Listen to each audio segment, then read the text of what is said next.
नमस्कार मंडळी, पुन्हा एकदा आपल्या नवीन एका व्हिडिओमध्ये तुम्हा सगळ्यांचं खूप खूप मनापासून स्वागत करते. तर हो, आज तुम्ही थंबनेलला पाहिलं अगदी बरोबर आहे. आज आपण काकडीमध्ये रवा घालून मस्त अशी पौष्टिक रेसिपी करतोय. उन्हाळा स्पेशल आहे आणि झटपट होणारी सुद्धा आहे. एकदा का तुम्ही ही रेसिपी बनवून पाहिली तर आठवड्यातून 3-4 वेळा नक्कीच बनवून खाल, एवढी जबरदस्त होते. तर त्यासाठी करायचं काय बघा, इथे सुरुवातीला आपल्याला काकडी घ्यायची आहे. आता इथे आपण बाजारात भरपूर आता काकड्या वगैरे यायला लागलेल्या आहेत. तर उन्हाळासुद्धा आता वाढायला लागला आहे, पहा ऊन जाणवायला लागलं आहे. तर इथे काकडी घ्यायची आपल्याला. आता मी इथे 1 काकडी घेतली आहे, पहा. आता तुम्हाला जितक्या क्वांटिटीमध्ये बनवायचा आहे पदार्थ तितकं तुम्हाला इथं प्रमाण घ्यायचं आहे, पण सुरुवातीला मी तुम्हाला इथे एकाच काकडीचं दाखवणार आहे. तर इथे काकडी स्वच्छ धुवून घेतली आणि साल न काढता इथे आपल्याला अशीच काकडी कट करून घ्यायची. आता याच्यापेक्षा सुद्धा बारीक तुकडे तुम्ही करून घेऊ शकता. मी असेच घेतलेले आहेत कारण माझ्या मिक्सरमध्ये पटकन बारीक होतात. सोबतच जाड बारीक कोणताही रवा तुम्ही वापरू शकता. 1 कप इतका घेतला. नंतर त्याच्यामध्ये 2 मिरच्या, 1 ते 1.5 इंच आलं घातलेलं आहे, कोथिंबीर घातली आहे भरपूर अशी, आणि याच्यावरती आता पाणी टाकायचं आहे आपल्याला. तर त्यापूर्वी आपल्याला अर्धा कप इतकं दही घालून घ्यायचं आहे. दही हे जास्त आंबट नसावं. जर जास्त आंबट असेल तर तुम्ही पाव कप दही इथे वापरू शकता. त्याच कपाच्या मापाने पहा आपल्याला सर्व साहित्य घ्यायचं आहे. तर इथे आता अर्धा कप इतकं नंतर मी पाणी घालून घेतलेलं आहे. तर अशा पद्धतीने पहा इथे अगदी व्यवस्थित बारीक असं स्मूथ बॅटर तयार करून घ्यायचं आहे. तर आता हे बॅटर आपण एका मोठ्या बाउलमध्ये काढून घेतलं. सुरुवातीचं जे काकडीचं मिश्रण होतं तर ते पहा मी अर्धं करून घेतलं होतं आणि अर्धं साईडला ठेवलं होतं. त्याच मिश्रणामध्ये आपल्याला अर्धा कप इतकं तांदळाचं पीठ घालायचं आहे. तर इथे तांदळाचं पीठ घालून घेतलं आणि ते परत एक वेळा छान असं स्मूथ फिरवून घेतलं. तर इथे पाहू शकता अशा कन्सिस्टन्सीचं हे बॅटर आपलं तयार झालेलं आहे. आता हे दोन्ही आपल्याला एकत्र करून घ्यायचं आहे. पीठ काही वेगळं नाही, तेच पीठ आहे, फक्त 2 बॅचेसमध्ये मी वाटून घेतलेलं आहे. तर सर्व काढून घेतलं आणि त्याच्यानंतर अगदी व्यवस्थित असं फेटून घ्यायचं आहे. जितकं जमेल तितकं फेटून घ्यायचं.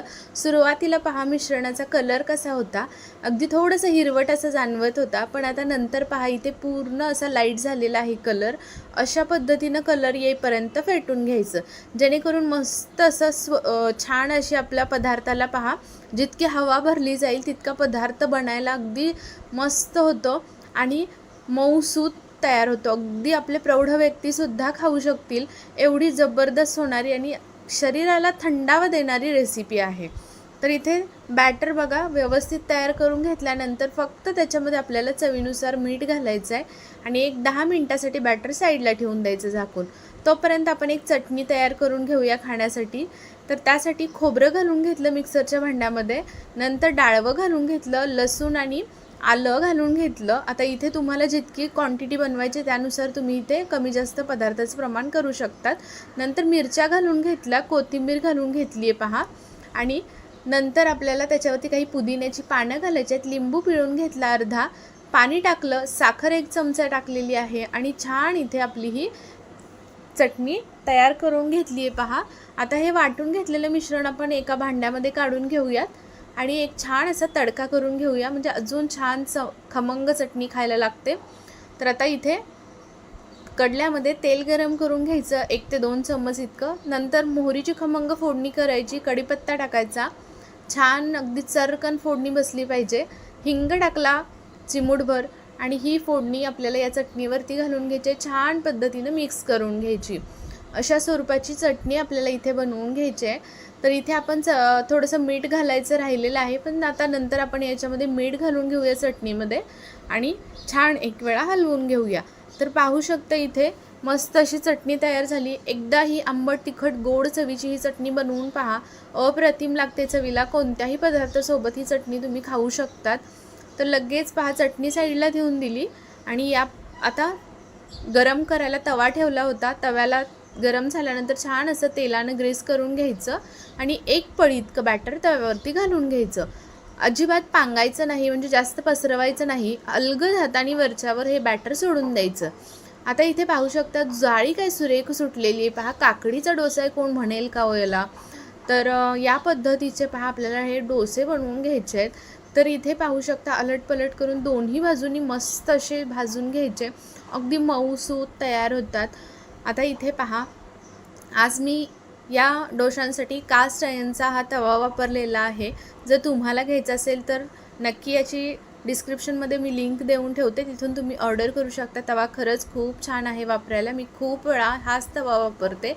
सिझनिंग केलेला आहे, त्याच्यामुळे अगदी व्यवस्थित आपण कसंही याच्यावरती बनवू शकतो. तर पहा, लगेचच दुसरासुद्धा मी एक दाखवते. आता छोटा पहिला आपण काढला होता, तर दुसरा थोडासा मोठा काढून घेतला. जाळी बघा, आपण याच्यामध्ये सोडा, इनो वगैरे अजिबात काही घातलेलं नाही आहे, तरीसुद्धा मस्त जाळी पडली आहे. तर अशा पद्धतीने आपल्याला पहा मध्यम आचेवरती मस्त शेकून घ्यायचे. थोडंसं तुम्हाला क्रिस्पी करून खायचं असेल ना, तर लो टू मध्यम आचेवरती तुम्हाला छान असं अशा पद्धतीचं क्रिस्पी करून घ्यायचं आहे पहा. तर छान अगदी मस्त तुम्हाला जसे हवे तसे मऊसूत क्रिस्पी जसे पाहिजे तसे तुम्ही या काकडीचे डोसे बनवू शकता. आता मार्केटमध्ये भरपूर अशी काकडी यायला लागलेली आहे. उन्हाची तीव्रतासुद्धा वाढायला लागलेली आहे बऱ्यापैकी. आणि एकदा का तुम्ही हा नाश्ता घरात बनवला की आठवड्यातून 3 ते 4 वेळा नक्कीच बनवून खाल.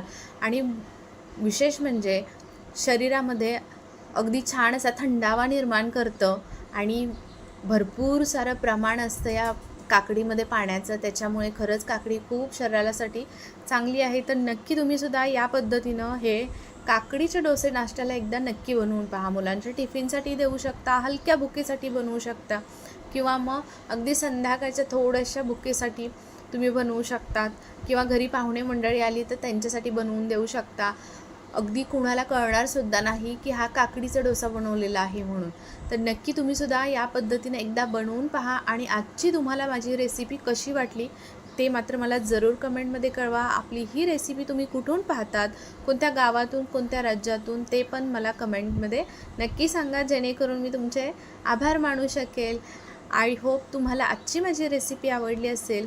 तर पहा, आता मी सर्व अशा पद्धतीने हे काढून घेतलेले आहेत आणि या चटणीसोबत ना खरंच खूप अप्रतिम लागतात.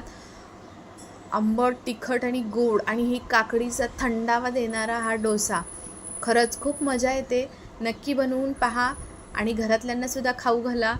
खरंच अगदी प्रौढांपर्यंत सर्वजण मऊसूत असल्यामुळे खाऊ शकतात. तर रेसिपी आवडली असेल तर नक्की व्हिडिओला एक लाईक करा. आपली ही रेसिपी तुमच्या मित्र, मैत्रिणी, परिवारांमध्ये जास्तीत जास्त शेअरसुद्धा करा. आणि कमेंट करून मात्र मला सांगायला अजिबात विसरू नका. चला, माझे व्हिडिओ तुम्ही संपूर्ण पाहता त्याबद्दल खरंच खूप मनापासून धन्यवाद. आणि हो, अशाच छान जबरदस्त रेसिपीसोबत पुन्हा भेटूयात. तोपर्यंत धन्यवाद.